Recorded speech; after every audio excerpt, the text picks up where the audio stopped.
So it's nice. I have like a tempo. Um, so what we have here,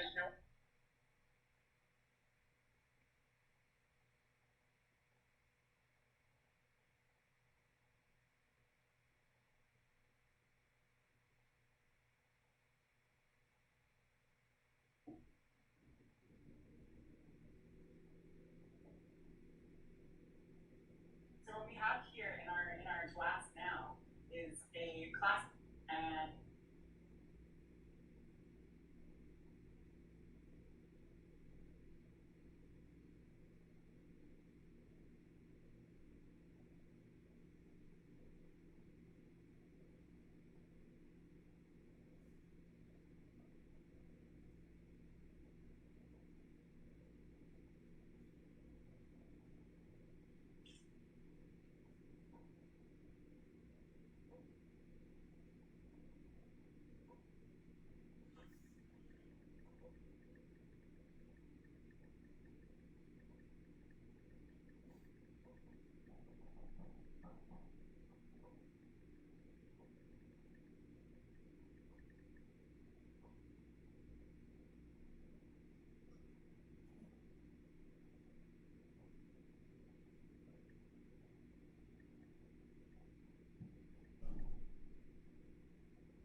Hey guys, we're doing a tequila live stream on Tequila versus Mezcal. We did the class earlier today. It's the exact same thing, so if you've already seen it, feel free to skip. But if you'd like to join us, please do. The class is also hosted on YouTube, so please feel free to pop over to YouTube. Our link is in our bio in our Instagram. The class will be better on YouTube than it will be on Instagram. Hey everyone, thanks for joining. We're doing a tequila live stream on Tequila versus Mezcal. There's a full presentation on YouTube. Feel free to pop over. It'll be a better class. On YouTube, you actually get to see the full presentation side by side. On here, it's just going to be talking. But we'll still get to have fun if you want to stay on IG. But if you want to go to our bio in our description, you can pop over to YouTube and watch the full presentation. I think it's pretty interesting myself. Thanks, guys. Hey, I'm just finishing up some last few checks on our YouTube channel, and then we'll get started. So just bear with me a couple more seconds. Hey, guys, welcome for joining. Nice to see you. Nice to see you. We did this class earlier today. It's going to be the exact same class, but it's round 2, take 2. So if you want to go ahead and watch, feel free, or pop over to our YouTube channel to watch the full presentation. Give me just a couple more seconds to finish setting up everything online and testing this.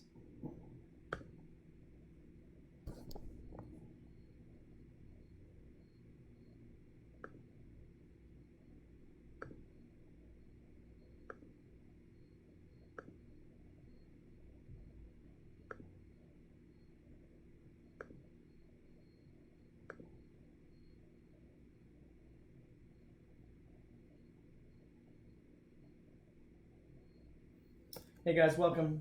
We're doing a tequila live stream, Tequila versus Mezcal. You can pop over to our YouTube channel to actually watch the full live stream with a full presentation side by side. Or if you want to stay here, that's perfectly fine too. We'll be talking about it here as well. Just won't have any visual presentation or guide to go with it. Give me a couple seconds. I'm just finishing up checking on YouTube.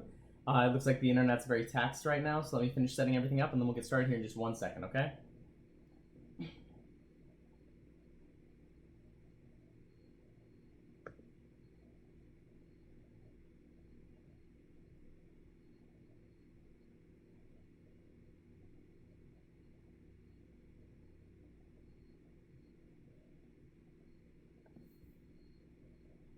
All right.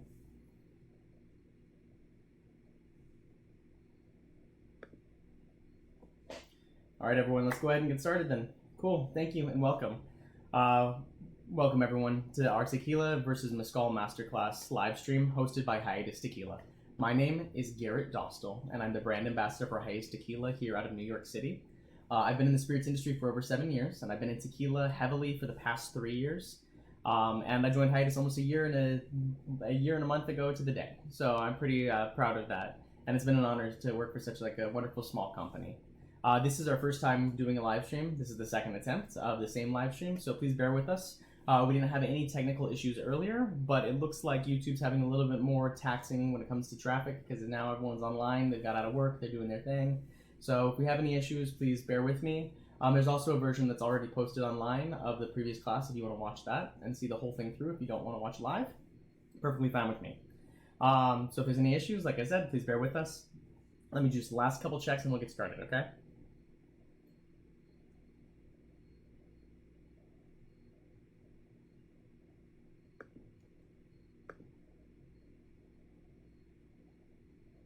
All right, cool guys. Hi, my name is Garret. Like I said, I'm the tequila brand ambassador for Hiatus. As you can see that if you were on YouTube right now, you'd see that we're marked and flagged for branded content. We are a tequila brand, but we want to provide some fun education, some things to do while we're in our downtime here during this fun time of the world. So I wanted to take a minute to kind of explain who we are to you, since not everyone knows. So please bear with me as we get through the topic of who we are, and then we'll jump right into the topic at hand. So who are we? Well, we are Hiatus Tequila. We're a little small brand that launched only a year and 3 months ago. So we're almost nobody, but we're everybody at the same time. Our brand is all about purity of essence, very clean tequila that has no additives, nothing else added to it, all natural, clean processing with full sustainability, and we're very proud of that fact. Right now we can only be found in Florida, Missouri, New York, and Indiana, but we're always looking and expanding into new states. Hi guys, welcome, thanks for joining. Welcome to the Tequila versus Mezcal live stream. I'm just getting started. You can also pop over to our YouTube channel to watch the whole video. So where did we come from? Well, our owner, Christopher DeSoto, he spent his childhood with his family doing business between America and Mexico. and they always drank local small batch tequila when they were doing such. And so he always kind of knew the small batch local tequilas. Hey guys, welcome to Instagram. Pop over to YouTube. It's much better. You get a full presentation to go side by side with it, or you can join the live stream. But thanks for joining me in. I can kind of talk back and forth.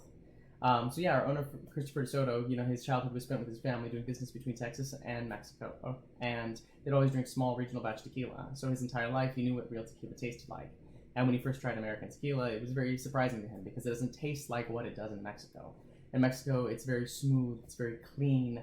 And here we kind of have an accumulated palate of kind of an astringent form of tequila where it's like, and that burn's not something that's not so huge when it comes to Mexico. Hi guys. So it's something that stuck with him his entire life. And so when he got tired of working for all the big companies, he decided that he wanted to do something that made him happy. So he went on hiatus and spent some time down in Mazatlan, which is where his mother lives. And at the end of his hiatus, he decided he wanted to do something that made him happy. Well, what was that? Make tequila. So that's kind of where our motto, Carpe Diem, comes from, seize the day. He seized the day and kind of decided to do something that made him happy. Now, Chris, he did a lot of world traveling, and during his world traveling is when it really became clear to him that the U.S. doesn't have a clean perspective on what is authentic tequila. And the American market's been saturated by these Americanized brands, where on the outside of the packaging you see all these mariachi bands and all this kind of stuff, which reads Mexico, but when you taste the tequila, it doesn't taste very Mexican. And so he wanted to kind of do the opposite. He wanted to create a tequila that really tastes like a Mexican product, but appeals more to the American market. And that's kind of where we came from. A lot of people ask about our name. Our name is Hiatus. It means a break from the norm, or to do something else, a pause, a return. It's a very Americanized word. People get confused, but that's the exact opposite of what he's trying to do. So hiatus is an American word that fits our Mexican brand, as opposed to the Mexican words that a lot of people are branded with that fit these American tequilas. We're 100% all natural blue agave. There's nothing added, nothing taken away. And we're award-winning. We went to the International Spirits Festival last year in 2009 and got a silver on our Blanco, a gold on our Reposado, and a silver on our Añejo. And this is out of 6,000 brands blind tasted. So we're pretty proud of ourselves. And so are other people. That's kind of how we started to grow who we are. And people have started to become more acclimated to what it is we stand for and what we do, not only by these awards and our accreditation, but also because of what we stand for and who we are. So thank you guys for letting me talk a little bit about who Hiatus is. This little baby brand who came out of nowhere, who's taken the markets by storm. So please watch out, and hopefully soon we're on all your markets. But in the meantime, if you'll join us for the presentation, once again, it's hosted live on YouTube as well. If you'd prefer to watch it on YouTube, there's a full side-by-side presentation. But I'm going to go ahead and talk through here with you as well on Instagram. So YouTube, please bear with me if I'm turning my head back and forth. I'm talking to Instagram and I'm talking to YouTube at the same time. So cheers, friends. So I'm just going to go ahead and pull up a couple slides that are not so important, but I just want you to have the ability to look at them later if you want to come back to it. It talks about our product and who we are. We've got a very clean Blanco. It's grassy, green apple, herbaceous. It's smooth. There's no additives. It's made all natural. We have a Reposado that's aged 6 months in oak barrels. Kind of has a roasted red bell pepper, umami, a little bit of cinnamon, nutmeg, vanilla, the classic notes without being artificial in any way, shape, or form. And then we have an Añejo. It's aged a year and a day, very young, but we want to keep that agave oil forward and central so you really taste the clean product. So those are there that you can check out later if you time back into the YouTube and you want to watch it. But let's move forward. So why are we here? Today we wanted to talk tequila versus mezcal. So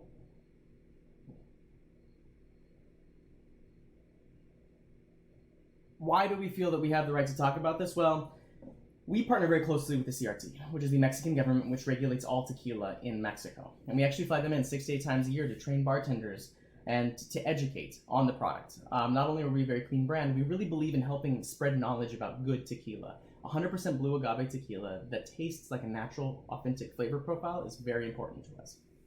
So we wanted to help kind of chime in during this time where of uncertainty to kind of provide some things to do. So this is one of them. So tequila versus mezcal. It's one of the biggest questions I get in the market is what's the difference between tequila and mezcal?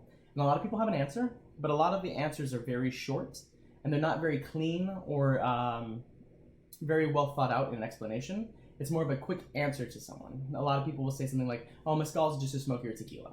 Well, in a context, yes, it is, but there's a lot of specific differences. And that's where we're gonna dive in today, and more of those specific differences. So hopefully I'm not too boring. I try to make this presentation a little bit fun for everybody. It has a little bit of education, but at the same time, it's generic enough to kind of fit the broad market. So without further ado, the tequila presentation that you came for, tequila versus mezcal. All right, guys, you can't see it in my channel over here, but on YouTube right now, I just pulled up some statistics. So I went to Google Sites, and I pulled up the word tequila. And I went back as far as it would let me, which is 2004 until today, and I put the United States over the world's population. So here on the graph, you can see the USA over world. And when you look at the word tequila, it's been a very generic term for us. 2004 kind of became into existence, and it stayed about 25 million searches for the most part throughout the history of time. And the world path actually very closely mimics the word tequila as it does in the United States. Reason being is the United States consumes over 80% of all products that's actually exported out of Mexico when it comes to the spirits and beverages. And so for us, when you look at our market trend, we are setting the market. We are the primary shareholder for drinking tequila here in the United States. So when you look at the word tequila and you look at the search engine terms and you can put them side by side, it's interesting to see that we and our activity also affect the entire world. So you can see that graph here, and that's kind of what that is. Now, the next word that I looked up was mezcal. And we're looking at the Google Sites trends to see the popularity and context of these words prior to delving into who they are. And if you logged onto YouTube right now, you'd be able to see the chart. And the chart talks about mezcal. And the word mezcal almost didn't exist in our zeitgeist until about 2013. Funny thing, this is about the same time that tequila peaked when it came to the concept of 100% blue agave tequila. So as we were drinking more tequila and becoming more conscious of it, we also started to become more conscious of its neighbors and other things that surround it, like mezcal. Prior to that, mezcal almost didn't exist. And once again, the world curve almost dictates the United States perspective on tequila. And it's very interesting to see that we, as the largest consumer product, can also influence the market in other products, not just the ones we're already consuming. And up till now, mezcal is now a more searched term than tequila is. But now if you look at this next chart I put up a chart on YouTube right now. If you want to pop over, it's a better presentation, but we can still talk back and forth. And it's showing the difference between tequila and mezcal. Now, where tequila's always been a search term, something that's very popular to us, and mezcal almost never existed. And so when you look at this chart, you see tequila sitting up here and mezcal almost just flatlining at the very bottom of the chart, even today, where mezcal is a more searched terminology. And the reason being is I think this comes from consumer lack of awareness and the lack of what we have built around the product. Tequila, we've created an entire environment for, we've created the sustainability, we've created an environment for it to thrive, where mezcal is something that people are still trying to explore, still trying to find new. And reason being that I think that there's still a lot of unknowns about it. And like I said, when you ask the question, what is tequila versus mezcal, most people give you a very common answer that's not very well defined. So we're gonna fix that right now. So my friends, the first thing that you talk about when you talk about what is tequila versus mezcal is what is tequila and what is mezcal? What actually are they?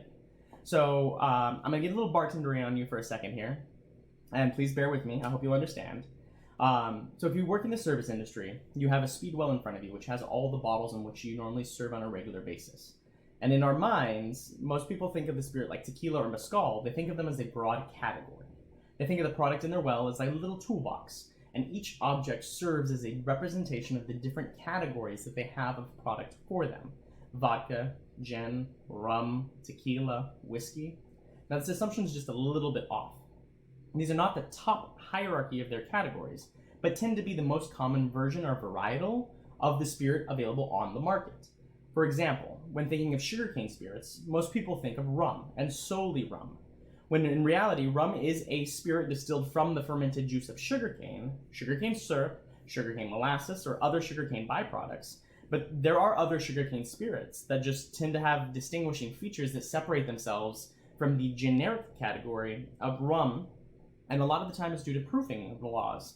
Some of these spirits are charanda, or bativarak, or tutsimak, and if you've never had them, they're very good and very interesting. But they're also sugarcane-based spirits. So in theory, you could literally replace any rum with one of these products. But most people don't because they don't know about them or they've never experienced them. Rum has become the colloquial term, or the one that we know the most, so we use it. And now, this is the same kind of concept for the category that would more broadly represent vodka would be neutral grain spirits. You know, gin's more broad representation would be flavored spirit. Rum would be sugarcane distillate, and tequila's more generalized term instead of tequila would actually be mezcal with a little m. Same word as mezcal with the big M, which we know is the beverage, but the little m. And I'll get into that more in a second. And whiskey is kind of a category on its own. It can be left alone. It's pretty much already there. Hey guys, welcome to my live stream. We're doing a live stream on tequila versus mezcal. It's going to take about an hour. You can also join us on YouTube for a full presentation side by side. It's a much better presentation, but this is still going to be fun anyway. Now, what we're just talking about is most people think of the spirits that they know as the categories that are available to them, like vodka, gin, rum, tequila, whiskey. But in reality, these aren't the top of their category. Like there's other sugarcane products besides rum. People just don't tend to know about them. And the same thing with tequila. Tequila actually fits within the category of mezcal with a little m. So now wait, tequila's category is mezcal. But didn't I just mention mezcal as a product as well? Well, I did. Mezcal with a big M. Now, not all bars will include mezcal in their well, so I didn't mention it originally, because most people don't know about it. It's still a new product. More people are starting to use it, but in reality, it's like having two of the same product in your well. Tequila and the mezcal both kind of fit within the same category. And so, for the most part, most bars will pick one or the other, unless they're going for specific flavor profiles.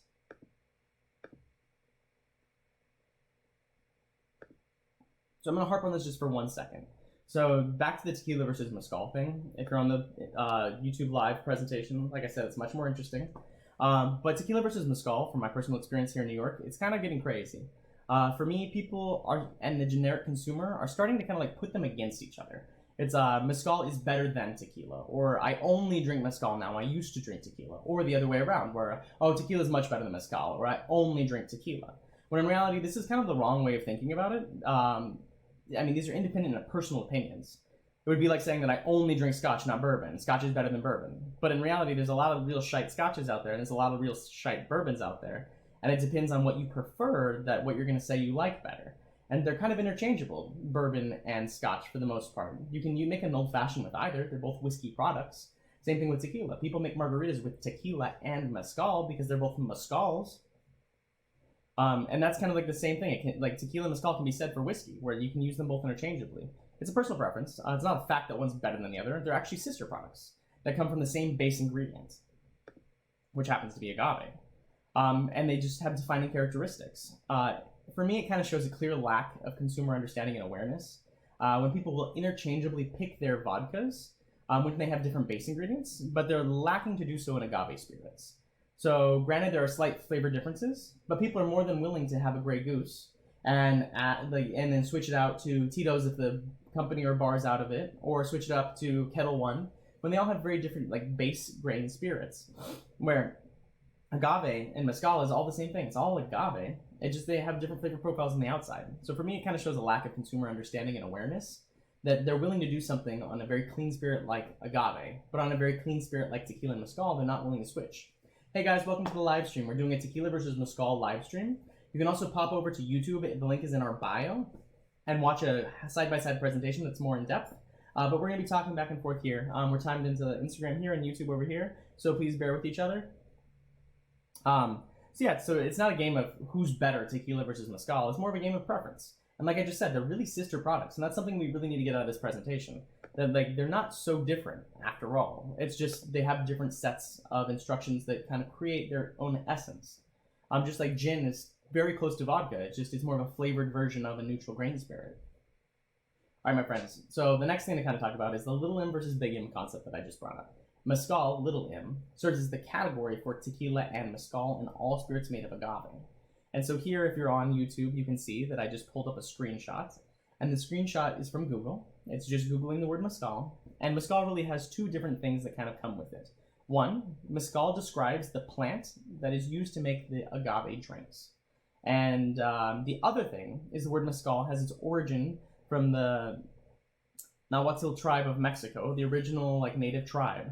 Part of the word is metal, which means maguey, and maguey is the native word of saying mezcal, or the cactus that produces agave, and ixcali, which means cooked. So when you put mezcal together, you get cooked agave, and that's the other thing. So agave is not just the plant itself, but can also be the fermented beverage.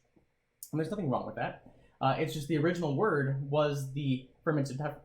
And then we came and kind of created a new terminology for it and gave it a new name with a new M. But instead of actually creating a new word, we just gave it an uppercase and called it a proper noun. So they're both mezcals. The little m in this context really refers to the way of describing the mezcal category as a wine, mezcal de vino. The big M it better describes the actual specific product, which is unique and distinguishes itself from the other products in the category. So my friends, if you're chiming in here on YouTube right now, I have a map of Mexico pulled up.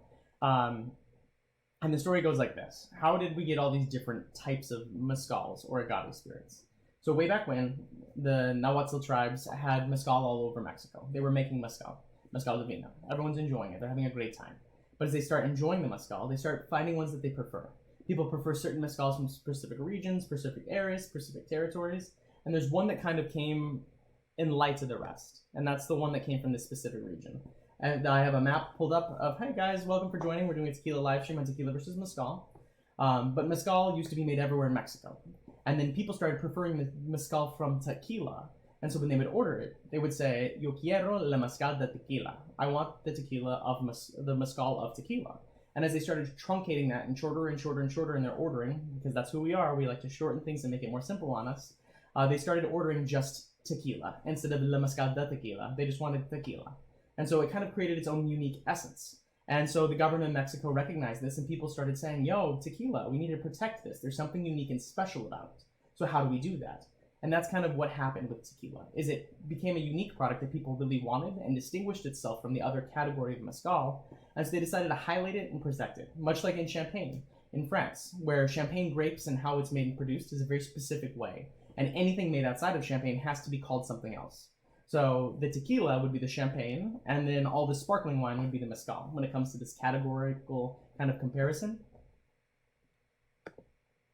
And that's what creates what's called an appellation of origin.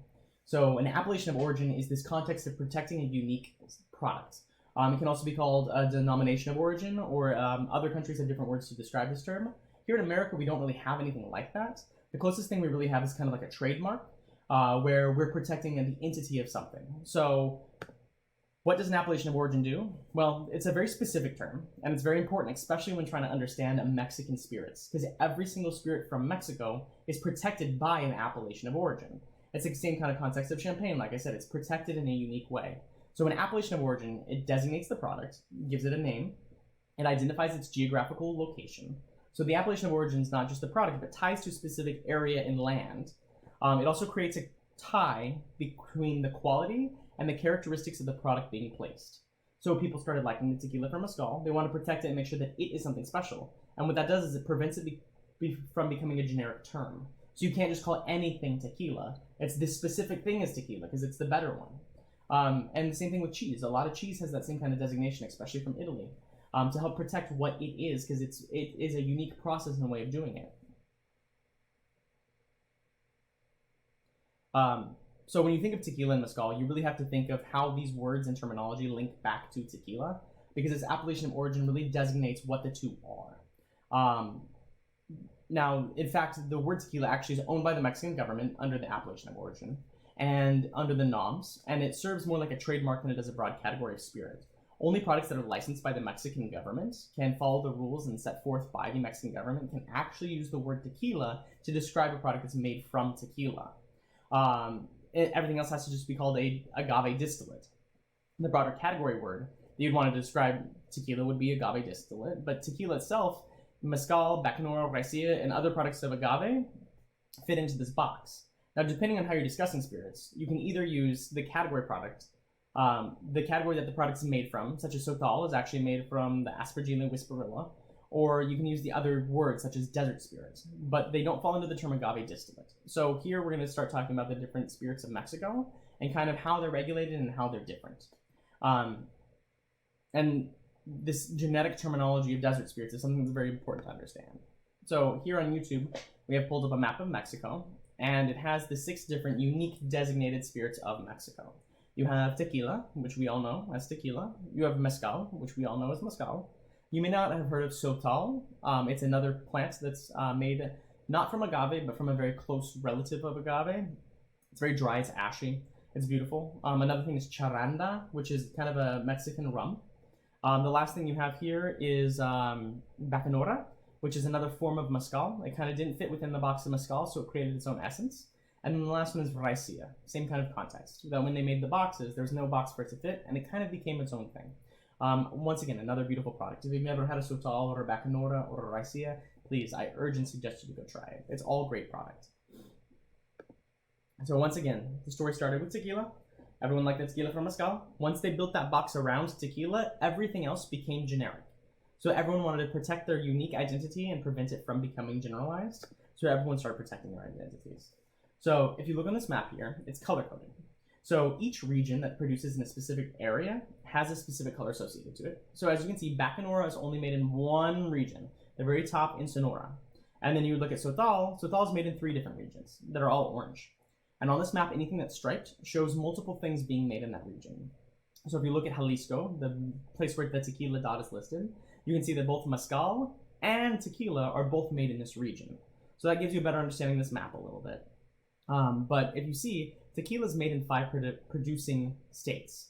And it's not made in all the states. It's select municipalities that have been approved from these states and all of the state of Jalisco.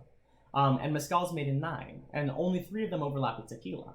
So when you see this map, tequila is actually kind of pushed over to the side, where Mezcal kind of is pushed to the other side. It really does kind of separate and distinguish the two and almost create like a rift or a barrier between them, reason being to protect the identity of what they are. And since the appellation of origin is directly tied to the soil, separating them helps better understand that. Give you guys a couple more seconds to look at this map here. Hey guys, thanks for joining. My name's Garret. I'm the brand ambassador for Hiatus Tequila. We're doing a tequila versus Mezcal live stream right now. You can also chime in onto our YouTube and go down to the link in the bio to actually see and follow along as well. All right, friends. So this is our first big topic, tequila versus Mezcal. What makes tequila different? So our first big topic is tequila and Mezcal are produced in different regions. Tequila is produced in 5 regions in Mexico, and Mezcal is produced in 9. A lot of people like to think that tequila is only made in tequila. Well, it's made in the tequila production region. It's not necessarily just the town of Tequila. Hey guys, thanks for joining. We're doing a tequila live stream on tequila versus Mezcal. And the first big difference we're going to talk about right now is that tequila's region of production is very different than Mezcal. Tequila can be made in 5 production regions, while Mezcal can be made in 9. And this is one of the big designations of why are they so different. One of the big 5. So if you follow along here on the left on our YouTube live stream, if you want to join over there, it has a better presentation. You can see that we're knocking off that first tick of what makes the two different. Region. Now, once again, I'm just going to pull up this region map. So if you look at the map, tequila has a distinguished production region. The larger state of Jalisco is more than just tequila. And it expands out into the region as people have moved and populations have and families have moved. People continue to make the product. And in reality, you can actually apply to have tequila made as long as you can trace your lineage back to the original time when the designation of origin happened. And that's what actually happened up here in Tamaulipas, where there was a specific region of tequila producers who said, wait a minute, we want to make tequila too. And they had to prove to the government that at one point in time, they used to make tequila the old-fashioned way, way back when the whole concept of tequila came together. And so they redid the laws and they were allowed to. Only 3 states overlap with tequila and mezcal production. And so you can see there's very limited overlap between where the actual terroir and soil affects the production cycle. But now that this has been built, they built laws to protect each of these entities: tequila, mezcal, sotal, bacanora, raicilla, charanda. Each one has its own box and its own like kind of rules and regulations around it, called an appellation of origin, and then we have to police that. And so Mexico created what are called NOMs, and NOMs are kind of standards on ways of doing things. So tequila NOMs, or Norma Oficial Mexicano, are for protecting the specific standard of how something is made. In our country, in the United States, we don't really have anything like a NOM. The closest thing we would have would be safety regulations and standards. And the best example I can give you is either in the construction industry or in the toy industry. There are so many safety standards to help protect children, especially when it comes to toys. Making sure that the toys don't have lead in them, making sure the toys aren't going to choke a baby, making sure the sizes are a certain size. And then we also have a lot of laws when it comes to construction to help protect the people and the workers who are doing the work. Kind of like OSHA laws. And OSHA would be a very similar example to one of these protecting organizations that Mexico has. So for every one of these NOMs, there's actually a specific entity that is put together to help protect and facilitate the needs of these laws. So in Mexico, we have the CRT, which is the Consejo Regulatorio de Tequila, which protects tequila. And we have the CRM, which is the Consejo Regulatorio de Mezcal. And they protect all that is to do with mezcal. And so we're going to get into that just a little bit more. So here, once again, here's the definitions I just kind of talked about. The Norma Oficial Mexicano is abbreviated NOM, and it's the official kind of like compulsory standards and regulations for diverse activities in Mexico. You pull up your PlayStation controller, and on the back it says NOM, which means that there are some standards and laws which help regulate that kind of like controller. Most likely it has to do with toys and safety in that kind of context. But in the context of tequila, you see the word CRT listed on the back of every bottle, and it's the same kind of context. And then the people who are regulating it are the enforcement agencies. And here we have the CRT and CRM. The CRT is the Consejo Regulatorio de Tequila for tequila, and the CRM is the Consejo Regulatorio de Mezcal for mezcal. Now, this next, I just pulled up a picture over here. The next picture is actually a picture of the noms, kind of broken out into a table, which lays them cleanly and very abruptly in front of you, so it's easy to see. Noms themselves are the rules. So if you look at the top, you'll see nom 006 is the nom for tequila. Hi guys, thanks for joining. We're doing a tequila versus mezcal live stream. If you want to pop over to our YouTube channel, there's a much better presentation, but we're also doing it live here on Instagram so we can talk with you. So nom 006 is actually the law for tequila, and if you see over here, 070 is the nom for mezcal. And they have different rules and regulations. So the first thing we really talked about was we talked about the terroir and soil. The next thing we're going to talk about is the type of plant that's allowed to be used, regulated by law. So if you look up here, the very first column, tequila can only be made with agave blue Weber variety, meaning that all tequila is made with blue Weber agave. So there's 200 plus species of agave, and only one can be tequila, where all the rest can be mezcal. And you know that because you can look over here at nom 070 and see that there's roughly like 5 to 8 listed, and then underneath it you see otras. And otra means others. So you can use any variety of agave as long as it's grown in Mexico in one of the producing regions with the right sugar content and quality. Hi friends, we're doing a live stream right now on tequila versus mezcal. With the right sugar quality, you can use those to make mezcal. And so it's a much broader category. So that's the next real big difference between tequila and mezcal. So the first difference we talked about is tequila and mezcal are produced in different regions. Tequila is made in 5 regions, mezcal is made in 9. And then the next real big difference between tequila and mezcal is that mezcal can be made with any variety of agave as long as it's made in the producing regions of Mexico, and tequila can only be made with one. Now, there's over 200 plus species of tequila, and about 75% of all the species are available in Mexico in the natural desert habitat. So when you think of the 300 plus species, about 200 of them are in Mexico, and any of these can be used to make mezcal. There are about 8 to 12 that are really commonly made, wild foraged and harvested. But that's the big difference between tequila and mezcal, where in tequila, you're talking about one product that's manipulated in different ways to produce different outcomes, where in mezcal, you're talking about different products coming in to be different. This is where I like to use the wine analogy. Mezcal really does sit more like a wine. In the context of wine, you use different grapes. And there's hundreds of varietals of grapes, and each grape tastes very different. It can be the very same production process and method, but each grape will come out with a different outcome. Where in tequila, you're only using one product. So I like to call it more of like a cheese analogy, where all cheese is made from some kind of dairy protein. And that dairy protein then becomes and develops into different cheeses depending on how you treat it. And so that's kind of how I see it, where the tequila sits more of like the cheese concept, and the mezcal sits more of the wine concept. Hi friends, thanks for tuning into our live stream. We're doing a tequila versus mezcal live stream. We're also hosting it live on YouTube right now with a full presentation if you want visuals and graphics. Feel free at any time to chime in with questions in any of the chats. I'll address them as soon as I can at the end. If you have anything that pops up or anything that rings true to you, please let me know. But in the meantime, we're just going to continue. So those are the first 2 big differences in tequila versus mezcal. So now that we're starting to talk about these different types of agave, let's delve into that a little bit more before we continue. So agave. On our live stream here on YouTube, I just brought up a picture of agave, and I'll represent it with my hands here. At the bottom of the plant, you have all of the branches, the penca, the sharp pointy bits that we all know and we see when we think of that big spiky plant. And in the center, you have a stalk that starts growing as it starts to get older, called the quiote. And as that grows at the top, it grows the leaves and the flowers, which create the seeds at the very, very top. Very few people see a picture like this. Most people just only see the plant. Reason being is in the tequila industry, we don't actually let the plants get to the point of sexual maturity. We actually castrate the plant. Tequila is made through asexual reproduction. They actually take the hijos, the little child that you can see here on this picture, and replant them. It's more of a clone. We don't actually let the plant create that sexual maturity. Reason being is the agave is a plant that only lives one life cycle. So it's either going to come and it's going to create its sexual reproduction and die, or all that sugar that's been stored inside the plant, when you castrate it, it swells and creates even more sugar, and then that gets turned into agave. So you have a choice. You either make agave, or you let it naturally reproduce and create seeds. And in the agave industry, it's almost unheard of to actually let the plants create seeds and grow. There are some people who are trying to create a more sustainable feature and trying to harvest the seeds and creating these sustainability practices to help create genetic diversity strains within the agave plants, but it's a very uncommon practice. For the most part, all the agave are clones of previous agave, and it actually puts the agave at risk. It's kind of the same kind of concept as wine with the phylloxera epidemics that struck. If anything like that little bug or any kind of disease was to strike agave, huge portions of the agave industry would just fall flat. Now, in reality, mezcal is more of a wild foraged thing. Tequila cannot be wild foraged. All the land is tracked by GPS satellites by the CRT, and they know exactly at any point in time exactly how many agave are in the ground ready to go to the agave market. That's actually how regulated the tequila industry is. They have satellites tracking the plants. Now in Mexico, in the CRM, the mezcal side, plants are actually wild foraged for the most part. These plants take anywhere between 8 years to 25 plus years to grow. So they're not really creating farms for them. They're having to go up onto the mountainsides and find them.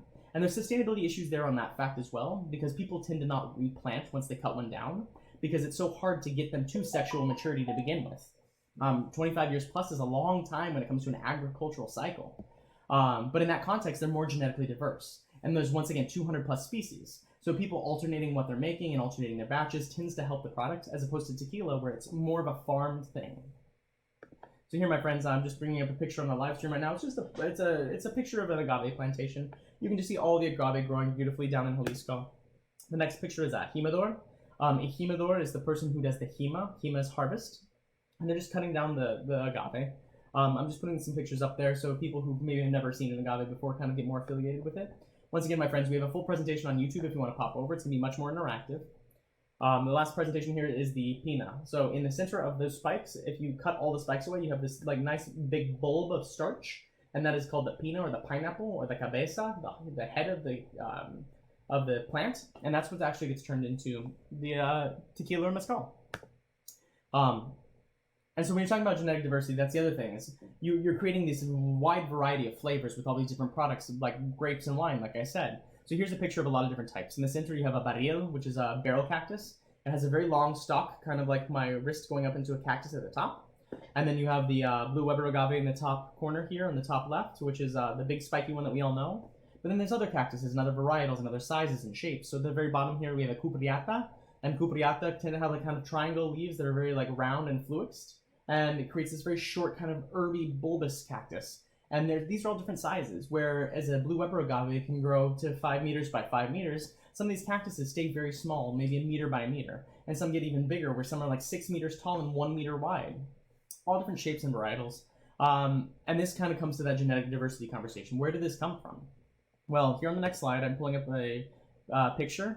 The picture is actually the same picture on the left as it is on the right. I turned it sideways because that's how my brain works. I see things kind of linearly instead of vertically. This is a picture from a scientific article, and it's discussing the genetic origination of the agave species. So depending on what you believe and where we came from and whatnot, we're going to be talking about millions and millions of years ago. If you don't believe in that, that's perfectly fine, but that's what we have here. So here, I've just pulled up a picture where it talks about 3 to 5 million years ago, when this big asparagus plant was starting to create offspring and genetic diversity. It created a whole bunch of different types about 3 to 5 million years ago. And that's when scientists have kind of pinpointed where all these different varietals of agave that we use today in mezcal and tequila come from, this 3 to 5 million year ago mark. And they try to figure out why. Where did this genetic diversity and speciation come from? And during the same time, they find a rise in a specific type of bat species, which actually does all the pollination of agave. If you actually let the plant grow the quiote and grow the flowers at the top, the only thing that can pollinate that is this very specific species of bat that lives in Mexico. And there's a large genetic diversity within this species, but it's only this one species of bat. And about 3 to 5 million years ago is when they see that bat come to rise. And that's what they're thinking kind of ties to the speciation of agave, where at the 3 to 5 million years ago mark, all of a sudden we have hundreds of varieties of agave being made, where previously it was about 5 to 10 different things happening in the genetic structure, and then all of a sudden, boom, 200 plus. And all of these at the exact same time are the ones that we're actually using today still. And they study this for many reasons. One, to talk about the diversity in the genetics. Another is they're trying to find which one produces the best sugar in that kind of context with the genetic structure and DNA. And another reason they kind of study this is because they want to study sustainability and practices and seeing how these cactuses came about and originated. But yeah, so 3 to 5 million years ago, we have all the speciation that occurred, which allowed us to kind of have what we have now. And when it comes to like the reproduction, once again, all blue Weber agave and tequila is planted by hijos, the little children. Very few are planted by seeds. You can, but it's almost unheard of in the industry. It's an asexual reproduction, a budding per se. And if you let that quiote actually grow, there are little buds that can be grown on here, the same context where it's picked up and plucked. and each cactus has their own specific requirements, where certain cactuses like Tobala can only be planted by seed, where other cactuses can actually be grown through this rhizome method or through this budding method or through the actual fertilization and pollination method just naturally. There's a lot of things that happen there. So in talking tequila mezcal, now we've gotten to the context where now we have three big things. What are our first three big differences between tequila and mezcal? Our first is region. Tequila is grown in 5 production regions, while mezcal is grown in 9. So our first big thing in tequila is region. Our next big thing between tequila and mezcal is the type of plant that's used. So both use agave, but one specifically has to be Blue Weber agave that is farmed and has to be registered with the Tequila Consortium to be able to be used. Where in mezcal, there's 200 plus species that can be used, and they can be wild foraged as well. And there's also like an age requirement here that ties to this.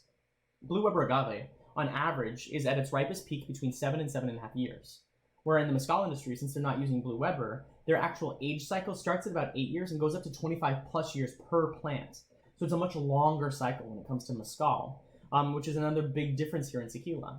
So we have region, we have age of the plant and growth cycle, we have the specific type of plant, and then we also have what I call the harvest, which is talking about tequila has to be farmed, where mezcal is typically wild foraged, which brings in some different production methodologies that tie to these different denominations of these two sister products, and why are they so unique. All right, so now that we're talking about product and production, let's actually get into production. So the production of tequila, why is tequila and mezcal different?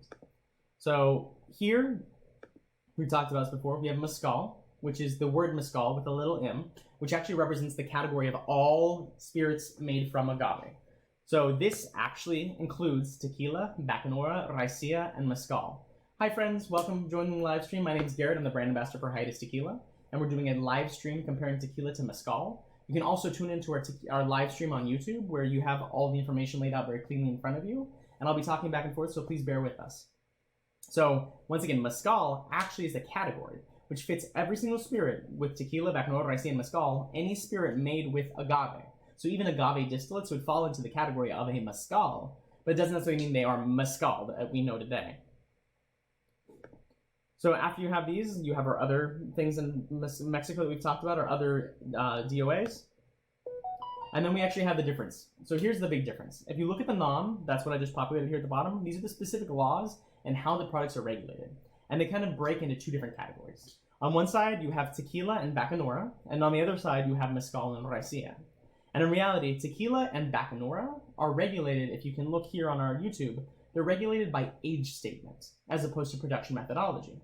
So tequila and bacanora are regulated by age statement, where you make the product however you want, and then afterwards it becomes aged. Where in mezcal and raicilla, it's actually regulated by production methodology.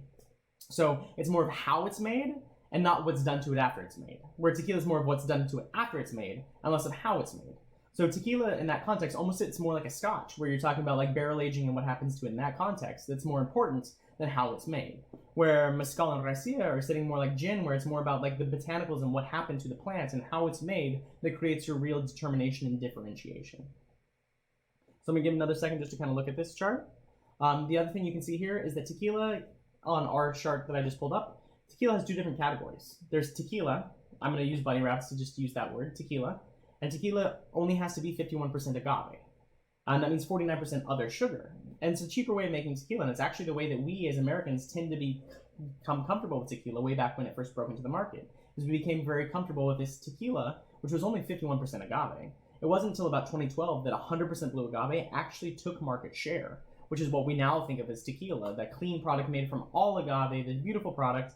And the funny thing is, when you think of mezcal and raicilla, they always have been 100% agave. They never changed. It's us who have changed it because we wanted to have more mass-produced quick product, and also Mexico because they want to make it at a cheaper level. And it's much easier to buy rum or sugarcane and turn it into sugar to add to the tequila than it is to just use 100% agave. Because these life cycles are talking about 7 years of growth to make the tequila. Which kind of lends to the context of tequila can be a little bit more industrialized than mezcal, which tends to sit a little bit more artisanal.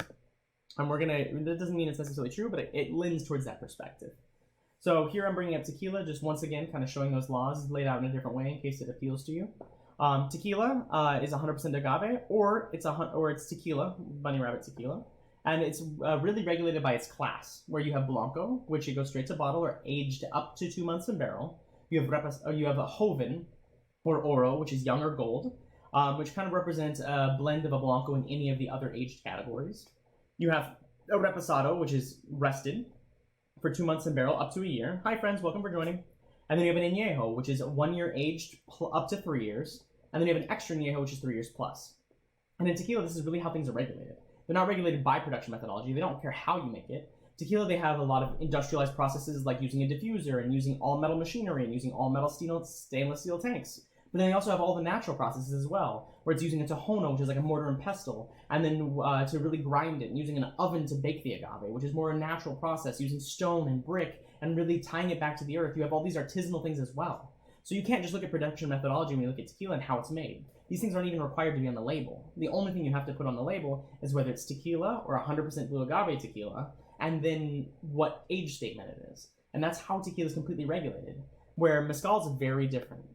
When you look at mezcal's all about how it's produced that creates these different categories.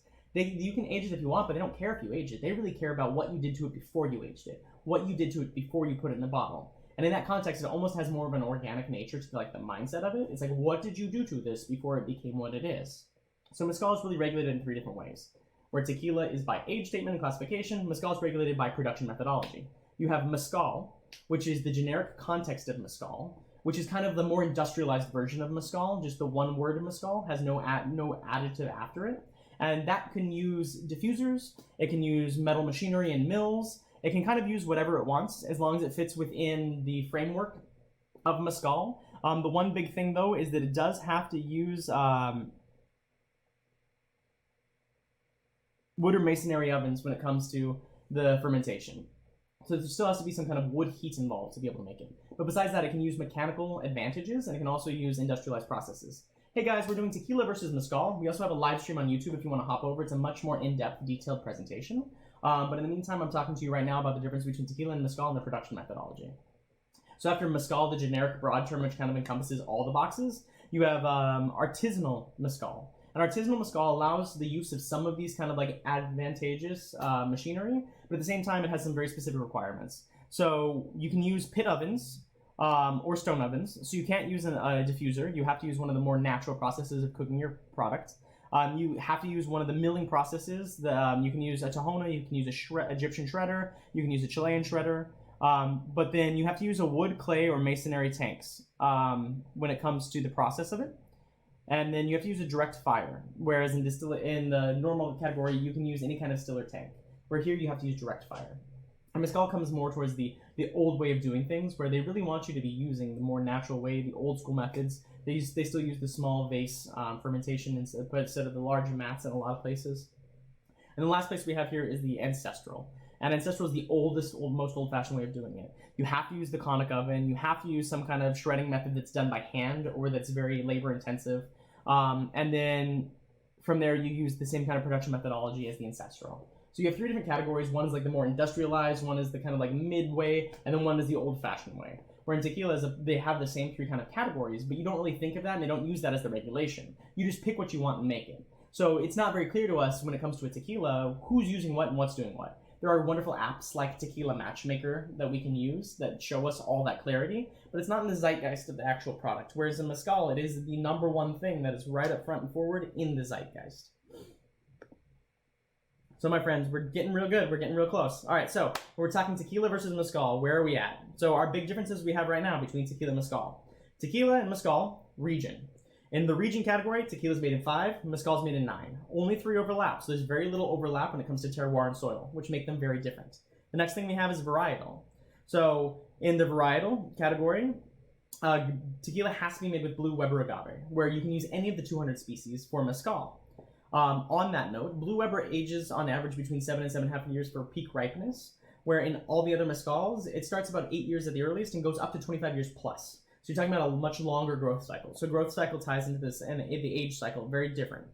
You're also talking by the harvesting methods. When it comes to tequila, it has to be farmed and registered with the government to be used in the tequila industry. Whereas in mezcal, it tends to be more wild foraged. And then that leads us to our last thing, which is the production methodology. So in tequila, the production methodology is not really taken into consideration. It's regulated by its age statement and its classification, as opposed to in mezcal, where it's really monitored and regulated by its production methodology. So kind of a different perspective. So my friends, do you have any questions, comments, or concerns so far up to this point? Feel free to ask them when we've been talking about tequila. Tequila versus mezcal, any questions? Give you a couple more seconds to put anything in the box.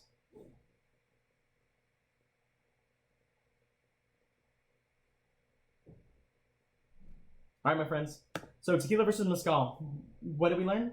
So that's the big thing I wanted to come out of this presentation. Tequila versus mezcal. A lot of people put these side by side, head to head, as if they're battling entities, when in reality they're sister products. It's more of the concept of whiskey, where whiskey, bourbon, scotch all fit under the house of one roof, where tequila, mezcal, bacanora, and raicilla all fit under the house of mezcal. So they're almost interchangeable products. You can really use them in the very same nature and way in your bars and restaurants, and you can almost plug and play the ingredients just like you would in a Manhattan or an Old Fashioned, where each ingredient can be substituted depending on people's preference. It's not a who's better game. It's a game of how are they different and what am I looking for. Mezcal tends to be smokier, yes, but not all mezcals are smoky. There are actually some tequilas that taste very similar to mezcal. Hiatus is one of them where people tend to tell me, oh, that's kind of mezcal-y.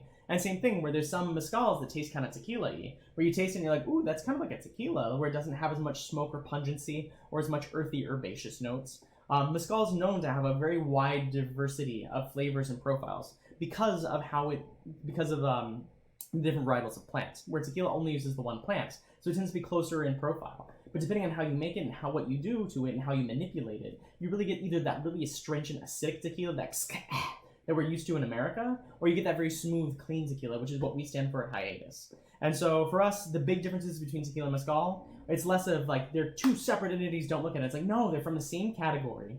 They're some from the same family. They're just different. Now, how are they different? Region. Tequila's made in 5 regions, mezcal's made in 9. They're different regions in Mexico, with only 3 overlapping. Also, age statement. The plants themselves age at different life cycles. Tequila's average age range for the plant prior to being fermented is 7 to 7.5 years, where in mezcal it's like 8 to 25 years on average for the actual life cycle of the plant. We also have the methodology of how they're produced. Tequila tends to be more industrialized. Everything's gotten so specific in the regulations in the industry, where they know by government satellite how many plants are actually planted at the earth at any given time for the agave industry. Where in mezcal, it's more wild foraged and farmed. It's more natural. It's more like fluid in that context. We also talk about the different varietal plants, where tequila has to be made with Blue Weber. The other species, there's 200 plus that could be used with mezcal, and then the foraging and farming methodologies. So those are our big differences between tequila and mezcal. And it's less of we're making a clear line here, and it's more of a conversation of like, look, they're sister products. They are different, but they're not different by much, and they're almost interchangeable. They both fall into the same roof. It's the kind of thing where you could switch out a charanda with a rum, and most people would not know the difference or see the difference. But if you taste them side by side, they do have their own entity. And so tequila tends to be almost ginny and botanical in this way, with the smoke and the fermentation and how things come out of it because of the production methodology, where they dig the pit in the ground and they bake the agave and they cover it in the smoke so the smoke stays a part of it, and there's a lot of wood that's used, and it's very natural in that context. Where tequila uses a lot of steam, so there's less of that like influence into it. But there are some companies that are coming back and making those smoked tequilas just like they used to with the mezcals. So this is less of a conversation of how are they very different and more of a like, what are the differences, why, and let's get a better conversation about this. So then the next time the consumer asks, how is tequila and mezcal different, so we can really talk about it. And how are they different? Well, the different regions. They use different plants. The life cycle of the plants are very different. The categorization of how the two industries are regulated is very different. And then the harvesting methodologies is very different. Regions, 5 in tequila, 9 in mezcal. Varietal, tequila uses Blue Weber, mezcal can use 200 plus different species. The age of the plants, where tequila is 7 and 7.5 years, where mezcal is more like 8 years to 25 years to grow a plant. The categorization with the regulation, where tequila is regulated by the effect of the product. So tequila is regulated by age statement, where mezcal is regulated by actual production methodology. And last but not least, the foraging method. Tequila has to be farmed, where mezcal can be wild foraged. And it's more of like an artisanal thing. So there's different issues that come up with sustainability and practices between these two things, but they're not so different. They're both Mexican desert spirits that have appellations of origin placed on them, which put them in very specific boxes that digs to know who they are. But the big difference is, it's more of a broad conversation of how are they similar and then how are they different. And that kind of ties it together by talking about how they're similar. You also talk about how they're different. And by talking about how they're different, you also talk about how they're similar. So thank you, my friends. This was our live stream on Hiatus Tequila's Tequila versus Mezcal. I hope you enjoyed, and thank you for tuning in on our Instagram, and thank you for tuning in on our YouTube. We've got a very different time lag here between the both, so I'm going to go ahead and cut it short here. I'm going to stop and ask if anyone has any questions about Tequila versus Mezcal. And I'll hang on here for a couple more seconds, and then we'll ask any questions you've had coming up from the presentation. And then after that, we'll go ahead and stop the live stream. So please let me know if you have any questions about Tequila versus Mezcal now at this point, and I'll be glad to answer.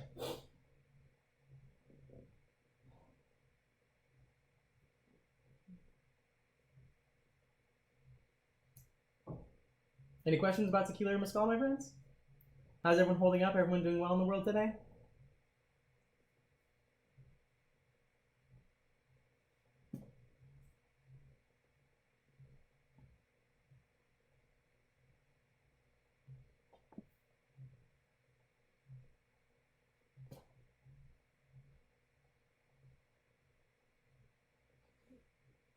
Sorry, Instagram friends, there's a big delay between Instagram and YouTube right now, so it takes about a good minute and a half between the two. So when I ask them and pose them the question, I'm like, hey, do you have any questions or comments? It's going to take another hot minute before anyone can chime in.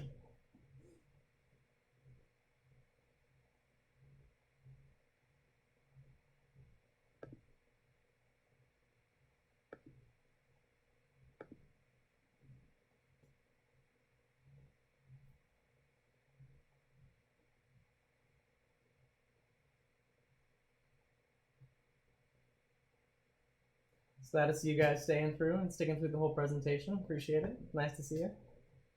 Well, I think tonight you should drink some tequila or some mezcal, and if you'd like some preferences, I'd be glad to tell you. You tell me what you got in your closet, and I'll tell you what the flavor profile is and what it pairs with nicely.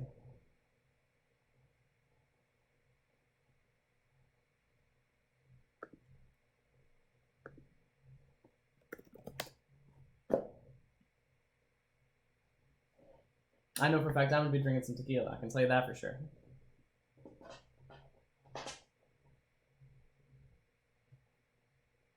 All right, friends, I think I'm going to go ahead and pull the plug on this. It was lovely having you. Thank you for joining us on our live stream. And remember, when you think of what is tequila versus mezcal, it's a conversation of how are they similar, how are they different, but they're both from the same family. So one's not better than the other. They're both beautiful products in their own right. So cheers, friends. Thank you for joining us for our live stream. And I hope you guys stay happy, stay healthy, and stay well. Cheers.